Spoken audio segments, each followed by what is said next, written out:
सुनिए कनिष्क कटारिया की इंटरव्यू।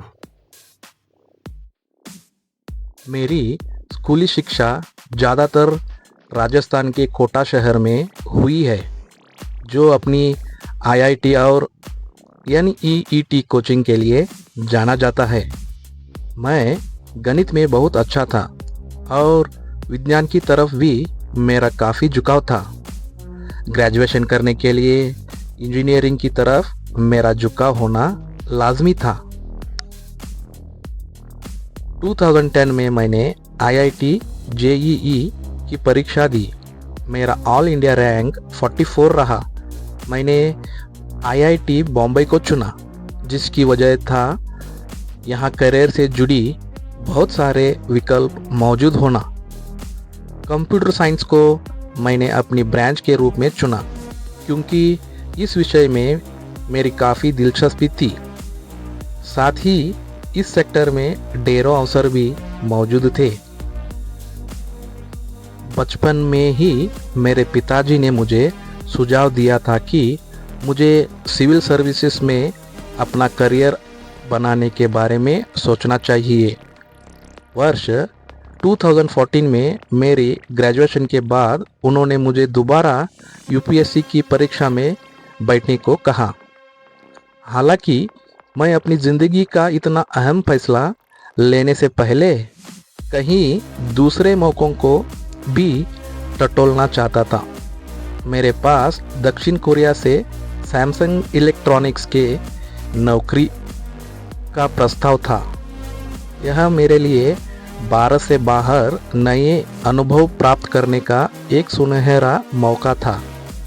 इसके अलावा मुझे निजी क्षेत्र को समझने बूझने का एक अच्छा मौका भी मिल रहा था, जिसे मैंने स्वीकार कर लिया। 2016 में मैं भारत वापस लौट आया और बेंगलुरु की एक निजी कंपनी में काम करने लगा। हालांकि मेरे दिमाग में एक विकल्प के रूप में यूपीएससी कहीं ना कहीं हमेशा से ही मंडरा रहा था, लेकिन इस दौरान मैंने कभी भी इसके बारे में गंभीरता से विचार नहीं किया। बेंगलुरु में 7-8 महीने बिताने के बाद मैंने अपने करियर के बारे में ज़्यादा गंभीरता से विचार करना शुरू किया। भारत के अंदर और बाहर अपनी ज़िंदगी में फ़र्क करने के बाद मैंने महसूस किया कि अपने देश में ही अभी काफ़ी कुछ करने की ज़रूरत है और व्यक्तिगत तौर पर मैं भी इसमें अपना योगदान दे सकता हूँ। मैंने अपने पिता को काम करते हुए देखा था, इसलिए मैं इस बात से अच्छी तरह वाकिफ़ था कि अगर मैं सिविल सर्विसेज से जुड़ता हूँ तो ज़्यादा असरदार ढंग से काम कर सकता हूँ। इस सेवा के तहत न केवल आपको अलग अलग क्षेत्रों में काम करने का मौका मिलता है, बल्कि अपने काम से काफ़ी संतुष्टि भी मिलती है। मैंने अपनी जैसी पृष्ठभूमि वाले कुछ अधिकारियों से प्रशासनिक सेवा से जुड़े उनके अनुभवों पर चर्चा की और यह भी जानना चाहा कि क्या ये मेरे लिए एक बेहतर करियर हो सकता है। मुझे कुछ महीनों तक अमेरिका में काम करने का मौका मिला। अप्रैल 2017 में मुझे वहाँ के एक विश्वविद्यालय से स्नातकोत्तर पाठ्यक्रम में प्रवेश की भी अनुमति मिल गई। विदेशों में मेरे अनुभवों से मेरे दिमाग में यह बात साफ हो गई थी कि मैं भारत में ही रहना और काम करना चाहता हूँ। आधे अधूरे दिल से तैयारी करने की बजाय पहले मैंने अपने दिमाग में यह बात साफ की कि आखिर मैं यूपीएससी की तैयारी क्यों करना चाहता हूँ। करीब 5-6 महीने सोच विचार करने के बाद मैंने आखिरकार यूपीएससी की तैयारी करने का फैसला लिया। मैंने यूपीएससी से जुड़ी अनिश्चितताओं और मुश्किलों के बारे में भी सुना हुआ था। मैं इस बात से भी वाकिफ़ था कि मुझे पढ़ाई, खास तौर पर ह्यूमैनिटी विषय छोड़े हुए काफ़ी समय हो चुका है और मैं अपने आप को किस तरह की चुनौती की तरफ ढकेल रहा हूँ। हालांकि यह बात मेरे दिमाग में एकदम साफ था कि मैं यूपीएससी की परीक्षा में क्यों बैठना चाहता हूँ। इसलिए यह चुनौती बहुत ज़्यादा बड़ी नहीं लगी, बल्कि मैं तो इतिहास और राजनीति शास्त्र जैसे विषयों के बारे में और ज़्यादा जानने के लिए बहुत उत्साहित था। इसके अलावा मैंने यह फैसला भी किया कि मैं केवल 2 बार ही यूपीएससी में चुने जाने के लिए कोशिश करूंगा। अगर मुझे इस परीक्षा में सफल होना होगा तो मैं 2 प्रयासों में भी सफल हो जाऊंगा और नहीं होना होगा तो आगे भी नहीं हो पाऊंगा और मुझे अपनी कोशिशों पर विराम लगाना होगा। यूपीएससी की तैयारी में पूरी तरह फोकस करने के लिए 2017 में मैंने अपनी नौकरी छोड़ दी। मैं जयपुर आ गया और इस परीक्षा से जुड़े तमाम पहलुओं को तह से जानने की कोशिश करने लगा। मसलन मुझे इस परीक्षा की तैयारी किस तरह करनी है, इसमें सफलता के लिए क्या कुछ करना चाहिए। इन सवालों के जवाब जानने के लिए मैंने यूपीएससी के कुछ टॉपर्स के ब्लॉग्स भी पढ़े और फिर वर्ष 2018 में प्रीलिम्स देने का लक्ष्य बनाया। सबसे पहले मैंने अपने ऑप्शनल विषय को अंतिम रूप दिया, क्योंकि कई टॉपर्स ने इसकी अहमियत पर काफ़ी जोर दिए थे। मैंने अपनी ताकत यानी गणित विषय को अपना ऑप्शनल विषय बनाया और यह फैसला किया कि मेरी तैयारी के दौरान यह मेरा सबसे प्रमुख हथियार होगा। थोड़ा बहुत शोध करके मैंने गणित में 350 से ज़्यादा नंबर लाने का लक्ष्य बनाया। मुझे पता था कि अगर मैं ऑप्शनल में 350 से ज़्यादा नंबर हासिल कर लूँ तो आसानी से आईएएस निकाल सकता हूँ। इस बीच में अपने आईआईटी बॉम्बे के कुछ ऐसे सहपाठियों के संपर्क में भी रहा जो यूपीएससी की तैयारी कर रहे थे। शुरुआत में यूपीएससी की तैयारी के लिए नई दिल्ली आने को लेकर मेरे मन में थोड़ी हिचक थी, क्योंकि मैं अपने घर के आरामदायक माहौल में अकेला पढ़ना चाहता था। लेकिन आखिरकार अपने दोस्तों के साथ मैंने नई दिल्ली आने का फैसला लिया और अपनी तैयारी को सही दिशा देने के लिए कोचिंग लेने भी शुरू कर दी। मेरे दिमाग में एक बात बिल्कुल साफ था कि मुझे यूपीएससी के लिए केवल 2 बार ही कोशिश करनी है। मैंने अपनी पहली ही कोशिश में सफलता पाने के लिए जितना संभव हो सकता था प्रयास करना शुरू कर दिया। मैं 2017 में दिल्ली आया और वाजीराम एंड रवि कोचिंग से प्रीलिम्स और मेंस के लिए साल भर चलने वाली जीएस कोचिंग लेना शुरू कर दिया। गणित की कोचिंग के लिए मैंने आईएमएस कोचिंग को चुना। शुरुआती 4 महीनों में मेरा पूरा ध्यान ऑप्शनल विषय के पाठ्यक्रम को खत्म करने में रहा। इसके अलावा जीएस को ज़्यादा से ज़्यादा कवर करने और अखबारों में रोज़मर्रा की घटनाओं को पढ़ने पर मैंने काफ़ी जोर दिया। अक्टूबर 2017 तक मैंने अपने ऑप्शनल विषय का 90% पाठ्यक्रम पूरा कर लिया था। इसके बाद में पूरी तरह से जीएस की तैयारी में जुड़ गया। मैं जीएस की तैयारी हमेशा मेंस को ध्यान में रखते हुए की। मैंने सिलेबस पढ़ा और बीते वर्षों के सवालों को देखा। इसके बाद मैंने हर विषय के लिए एनसीईआरटी उस विषय से जुड़ी एक मूलभूत किताब और कोचिंग से नोट्स जैसे कम से कम स्टडी मटेरियल का इस्तेमाल करके अपनी तैयारी शुरू की। करीब 2.5 महीने तक मैंने अपना पूरा ध्यान केवल जीएस और करंट अफेयर्स पर लगाया। जनवरी और फरवरी 2018 में प्रीलिम्स की तैयारी में पूरी तरह जुड़ने से पहले मैंने दोबारा अपने ऑप्शनल विषय यानी गणित को एक बार फिर दोहराने का फैसला किया। इसके बाद मार्च 2018 से मैंने प्रीलिम्स की तैयारी शुरू कर दी थी। कोचिंग पूरी होने के बाद यानी अप्रैल 2018 में अपने आप पढ़ने के लिए मैं वापस अपने घर जयपुर चला आया।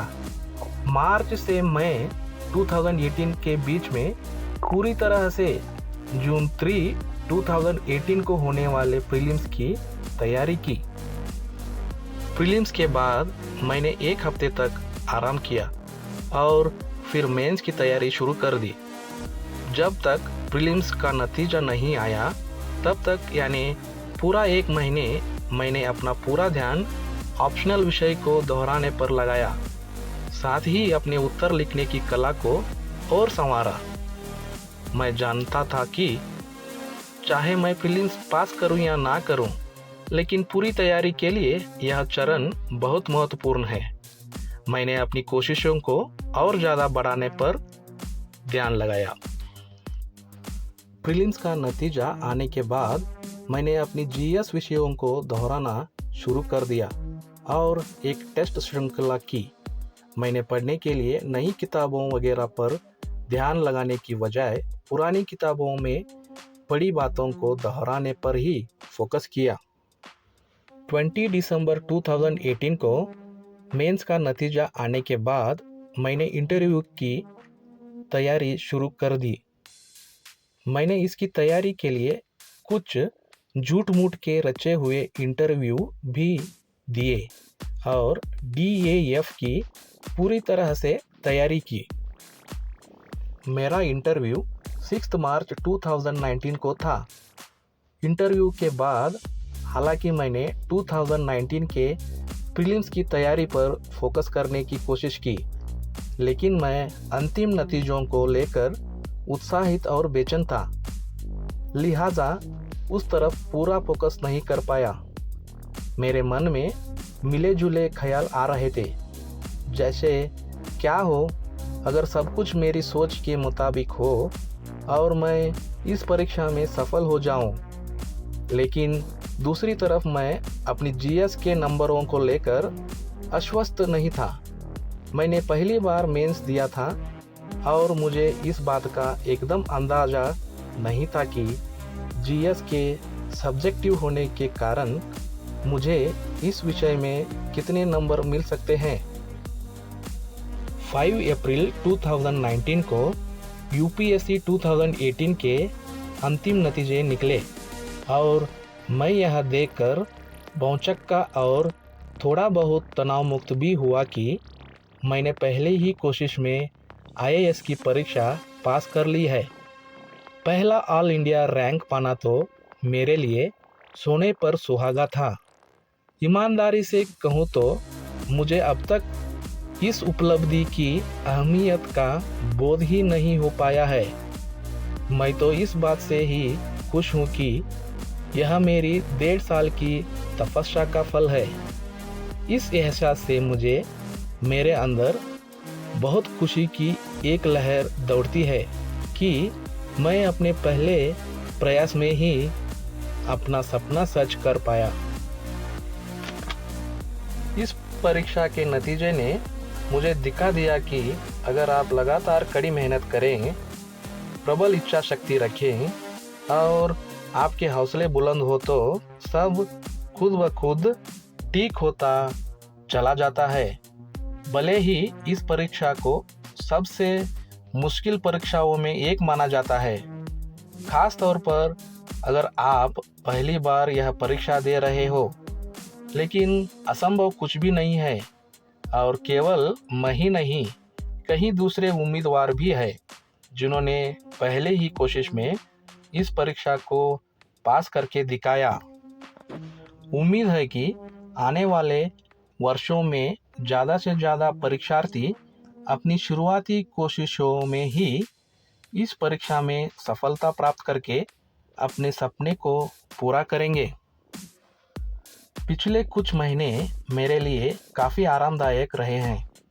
मैंने परीक्षा की तैयारी शुरू करने से पहले खुद से वादा किया था कि मैं 1 महीने इधर-उधर घूमने जाऊंगा, जिसे मैंने पूरा किया। इसके बाद मैं बस घर पर ही आराम फरमा रहा हूँ। मैं LBS NAA में ट्रेनिंग के शुरू होने का इंतज़ार कर रहा हूँ। ईमानदारी से कहूँ तो मैंने पिछले टॉपर्स की एकेडमी और ट्रेनिंग की ज़्यादा तस्वीरें नहीं देखी है। मैं LBS NAA में अपनी ट्रेनिंग के अनुभव को पूरी तरह नया और तरोताज़ा रखना चाहता हूँ, और यही बात है जो इस ट्रेनिंग सेंटर के बारे में मुझे सबसे ज़्यादा उत्साहित करती है। भविष्य में मुझे कुछ नए और चुनौतीपूर्ण कामों की शुरुआत करनी है। मुझे उम्मीद है कि मैं एक बेहतरीन ट्रेनिंग प्रक्रिया से होकर गुजरने के बाद अपना काम शुरू करूंगा। उम्मीद करता हूं कि मैं इस परीक्षा में भी सफल होकर दिखाऊंगा और बतौर प्रशासक हर किसी की उम्मीदों पर खरा उतरूंगा, फिर चाहे वो मैं खुद हूँ, मेरे माता पिता हो या फिर परिवार अथवा देश के लोग। नए अभ्यर्थियों के लिए मेरा संदेश: आपने इस परीक्षा की तैयारी के लिए बहुत सी कुर्बानियाँ दी है।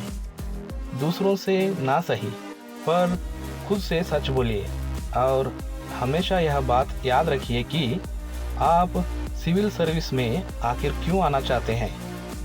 विषय के ज्ञान से ज़्यादा UPSC की उम्मीदवारों की मानसिक स्थिति और भावनाओं को ज़्यादा जांचता है।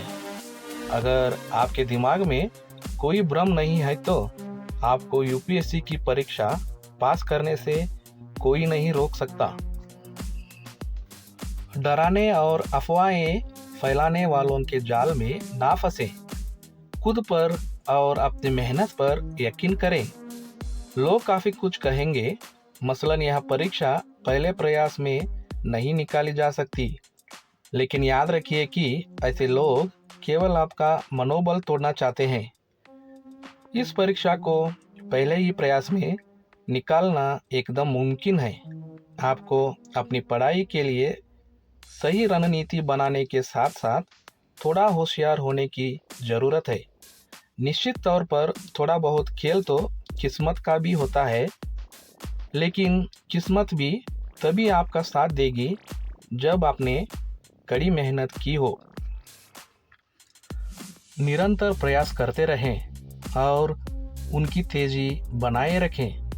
शुरुआत और आखिरी की 4 महीनों में खूब मेहनत करें।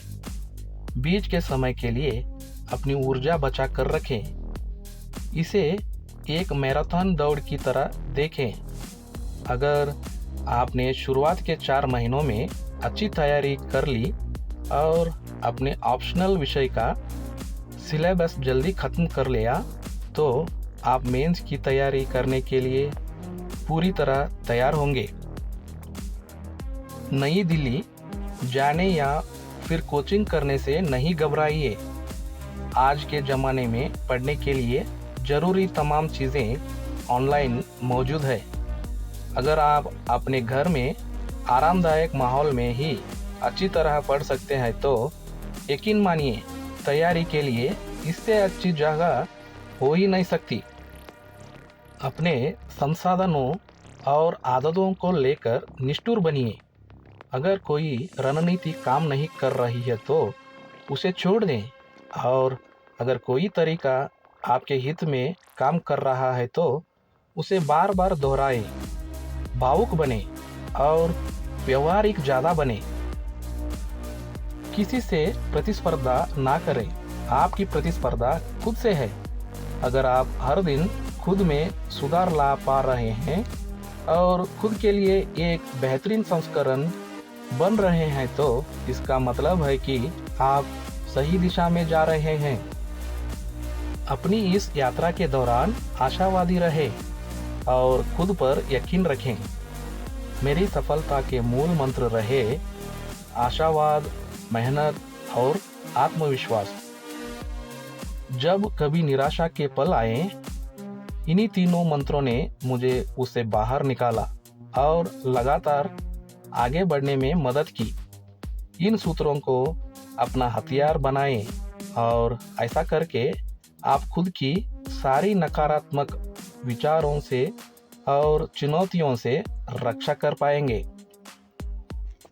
सब कुछ पढ़ने के चक्कर में ना रहें। पहली कोशिश में आप सब कुछ पढ़ डालें, यह करीब करीब नामुमकिन है। अपने हिसाब से अपनी राजनीति बनाइए, दूसरों की नकल ना करें। अगर आप किसी टॉपर को 5 किताबें पढ़ते देखते हैं, तो आपको यह भी ध्यान रखना होगा कि उसने कितनी बार यह परीक्षा दी होगी कि वह सारी किताबें पढ़ पा रहा है। एक मार्गदर्शक की ज़रूरत किसे नहीं होती, लेकिन ऐसी विचारों को लेकर आलोचनात्मक रहें जो उसके खुद पर भी लागू नहीं होते। मैं आपसे आखिर में यही कहूँगा कि यूपीएससी ही जीवन में सब कुछ नहीं है। बाहरी दुनिया को लेकर अपना दिमाग खोलिए और देखिए कि आपके आगे और कौन से मौके आते हैं। नतीजे पर फोकस करने की बजाय इस पूरी प्रक्रिया का लुत्फ उठाएं। अगर आप परीक्षा पास नहीं भी कर पाते तो भी आप इससे काफ़ी कुछ सीखेंगे और एक बेहतर इंसान बनेंगे। आज में जिए, नतीजों पर कम फोकस करें और कल के बारे में ज़्यादा नहीं सोचें। अगर आप ऐसे करते हैं तो आपको वही नतीजा मिलेगा जिसके आप हकदार हैं। अलविदा दोस्तों।